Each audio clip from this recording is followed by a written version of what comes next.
Hello and welcome back to my channel.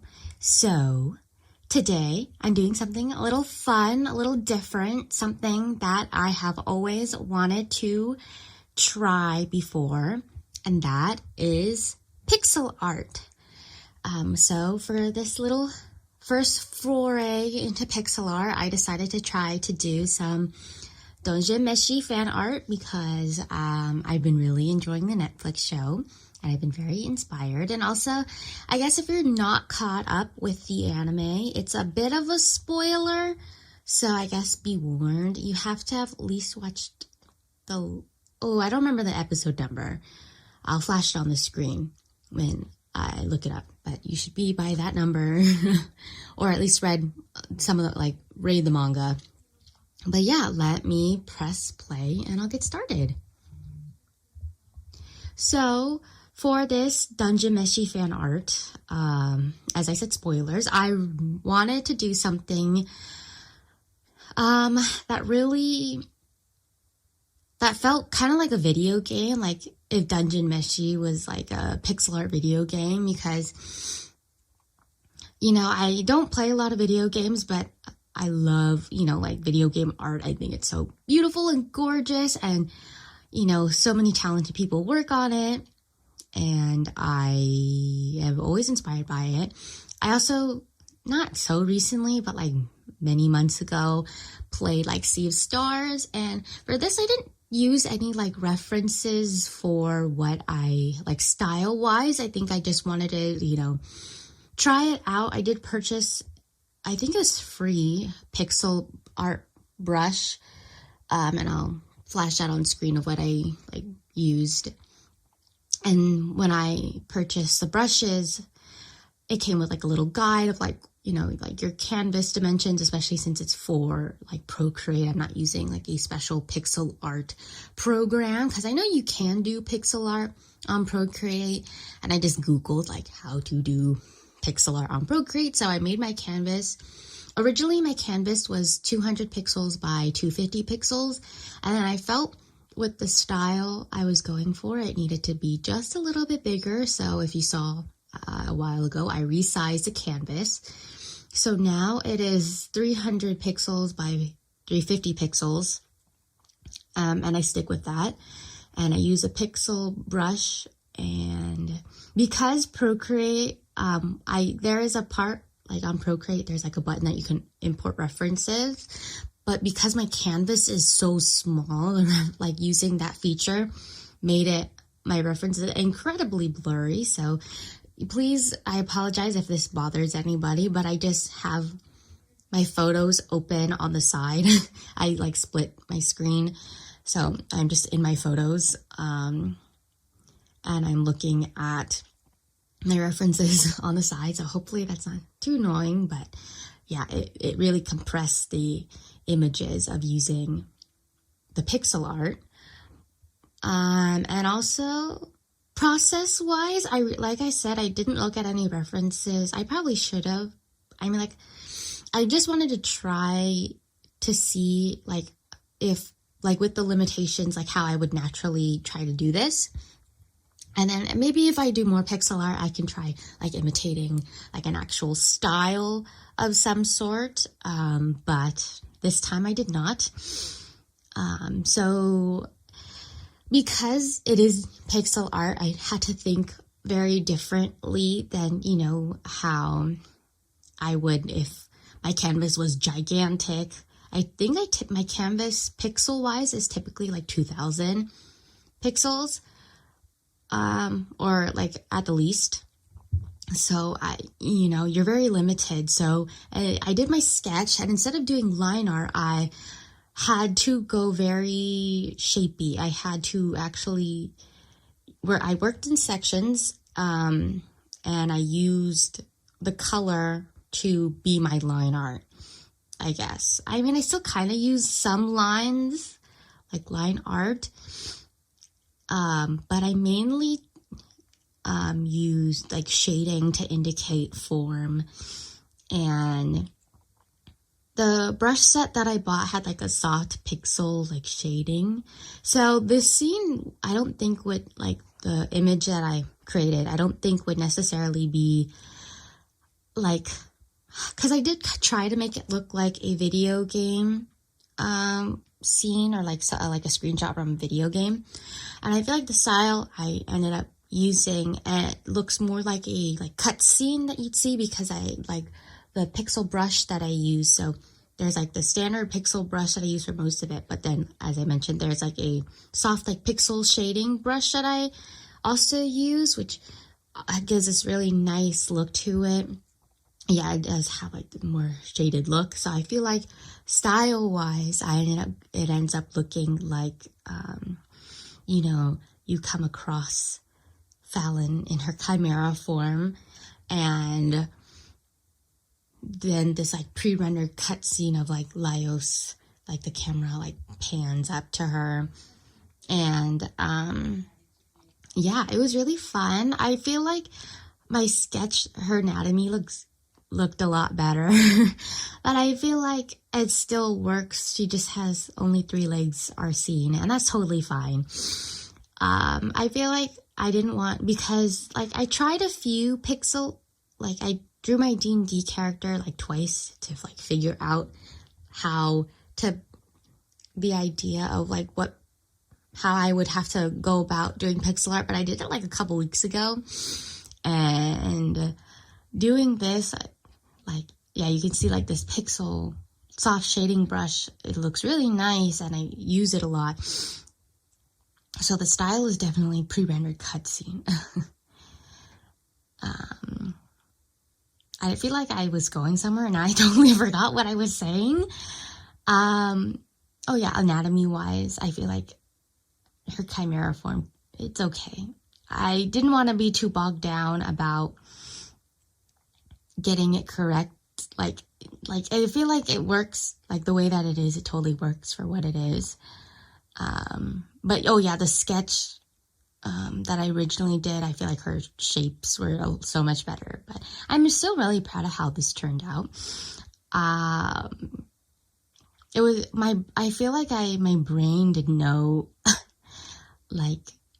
how to truly do it, because I'm such a line art heavy artist that I had to be very shape-y. I had to really work on my colors and had good contrast and stuff. But overall, I think it turned out really good.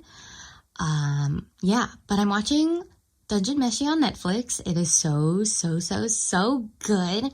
I know before it came out, I did see some fan art for it, and I've always was curious about it, as the show was coming up, and people on Twitter or X or whatever, were hyping it up, and I was very excited to see. And honestly, I'm watching it both dubbed and subbed, because I'm watching it I watch it by myself in subbed, and then I watch it with my family in the English dubbed. And honestly, I really enjoy both versions. I feel like they capture the characters very well. They're very fun, both English and Japanese. There's a certain charm to both of them that I really appreciate. And it's such a fun and unique show. It's such a breath of fresh air to see a show that really its world is so fun and unique. Who would have thought, I'm sure there are other stories like this, but I've never seen a story where, you're in a fantasy setting, you're going in a dungeon, and, your protagonists are broke, and they're like, okay, how can we survive this dungeon? And it's, well, these monsters are how we're gonna survive. It's so fun, unique. Also, I love Laios as a character. He really is, he's one-track minded, and he's such a good guy. He's a little guy, I also, since she's my favorite character, he's really husband material. That man is gonna cook you a good meal, and he'll protect you. I love all the characters. They're so fun and vibrant, and there's so much love in all the character design. The author, the mangaka, she truly is she really thought about the world and how a good way to help build like this world feels so real and so thought out, and seeing like the different designs for the different magical races is so inspiring. Like I think that if you were to do like a homebrew, like specifically in the world of Dungeon Meshi, just because of the way of like the character designs and how she's thought about it, how, like each magical race like will look like. There's like this fun exercise that she did. I'm pretty that is like her imagining the main characters in like the different magical races. Like since Laios is a human, like how she's imagined him as like an elf, a dwarf, a gnome, a halfling, or halffoot. I don't remember what the correct wording is, but like seeing how she thinks about like the characteristics of each race and how to translate the same character in different ways is truly, truly so inspiring. I love seeing her art. I don't know if there's an art, because like I've seen those sketches that she has of like those characters, and they look like they're from an art book, but I'm not too sure if it's like a one that's a released art book that I could buy, because I truly would love to buy like an art book of her work, because just the way that she has thought about her world and the way that she executes her world is so awe-inspiring. I feel like I need to do a study of her art, just because it, like, I love the way, like, the different body types of she has of each character. Like, the feel of her art is so soft and beautiful and gorgeous. And also Studio Trigger has done an amazing job of capturing the feel of her work as well. Yeah, Dungeon Meshi is so fun and vibrant, and also like Studio Trigger pops off on some of the fight scenes. Like it's so fun seeing like, oh, I feel like I could go on and on about it. It's really like a big joy to watch Dungeon Meshi. And I recently, because I have so much manga, so I bought the manga on Kindle so I can read it on my phone, and it's still really good. The art, gorgeous, so talented. I admire, all the mangakas out there. Truly, 10 out of 10. You're all amazing, fantastic. We love to see it. But yeah, this is my process. It's very much, I go section by section, and I feel like there's probably a way to not get bogged down in the details and like not have to render like each section individually. But this is just the way that my brain was like, okay, this is how you're gonna do this pixel art. And then I do a little background. I try to do a very simple background, just like, paved, walls, paved ground, because just wanted the focus to be mainly on Fallon. Like I wanted her, because seeing like the reveal of at the party, seeing her chimera form, truly so good. And Elias is so funny. He's so monster brained that he's like, oh my god, she's so cool. And I kind of love that about him. Like it's probably scary to see that your younger sister has been transformed into a crazy monster, and he's like, we're gonna help her and save her, and she looks cool right now, but we gotta do something. And we'll defeat the mad mage and we'll help transform her back, because she's my sister. And what do you expect me to do? Truly great characters. Love them all. I love the ship of Marcel and Fallon. They're so cute. I love Fallon's design. She's adorable. I love them all. I don't know. They give me such big feelings. Truly incredible is all I'll say. If you haven't started watching Dungeon Mushi, sorry if I spoiled the fact that, like if you know nothing about it, that, that Fallon turns into a giant chimera dragon bird creature. I'm not too sure what like the creature would be, because she's certainly not the red dragon anymore. Like, it's so changed. But yeah, to make it, I'm totally rambling, but I hope this is entertaining. But to make it feel more like a video game screenshot, I added a text box of Lio saying, "Fallon, is that you?" Because I truly thought, you know, it would help with the vibes. And it did help with the vibes.